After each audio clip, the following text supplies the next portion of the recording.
Assalamualaikum warahmatullahi wabarakatuh. Perkenalkan, nama saya Ranti. Perwakilan dari kelompok 1 akan mempresentasikan tentang perpajakan di Indonesia. Pengertian pajak. Menurut Undang-Undang Nomor 28 Tahun 2007 tentang Ketentuan Umum dan Tata Cara Perpajakan, pajak adalah kontribusi wajib kepada negara yang terutang oleh orang pribadi atau badan bersifat memaksa berdasarkan undang-undang dengan tidak mendapatkan imbalan secara langsung dan digunakan untuk keperluan negara bagi sebesar-besarnya kemakmuran rakyat. Perbedaan antara pajak dengan pungutan resmi lain.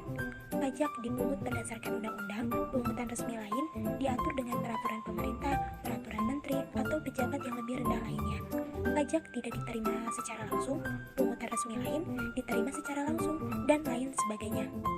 Manfaat pajak. Yang pertama, pajak merupakan sumber utama penerimaan negara. Yang kedua, uang pajak juga digunakan untuk membayar dalam rangka memberikan rasa aman bagi seluruh lapisan masyarakat.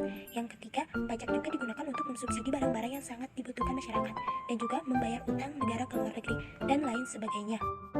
Fungsi pajak. Yang pertama, fungsi budgeter merupakan salah satu sumber penerimaan negara yang digunakan untuk membiayai pengeluaran rutin dan pembangunan.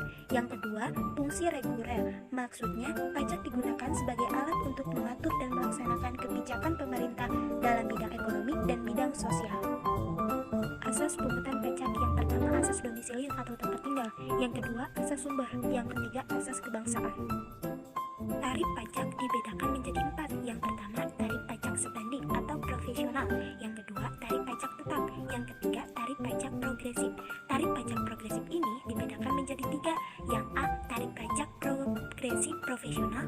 Yang B, tarif pajak progresif. Yang C, tarif pajak progresif degresif. Yang keempat, tarif pajak degresif. Jenis-jenis pajak.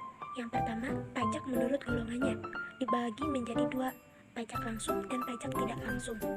Yang kedua, pajak menurut sifatnya dibedakan menjadi 2, pajak subjektif dan pajak objektif. Yang ketiga, pajak menurut lembaga pungutannya dibedakan juga menjadi 2, pajak pusat dan pajak daerah. Stelsel pajak. Yang pertama, stelsel nyata atau real. Kelebihannya, pajak yang digunakan berdasarkan pada nilai yang sesungguhnya terjadi sehingga perhitungannya lebih akurat. Kekurangannya, yang pertama, wajib pajak akan diberikan pajak yang jumlahnya cukup besar di akhir tahun. Yang kedua, wajib pajak akan membayar dalam waktu yang bersamaan yaitu akhir tahun. Stelsel anggapan atau fiktif. Kelebihannya, pajak dapat dibayar selama tahun berjalan tanpa harus menunggu sampai akhir tahun pajak. Kekurangannya, pajak yang dibayarkan besarnya tidak sesuai dengan nilai yang sesungguhnya terjadi.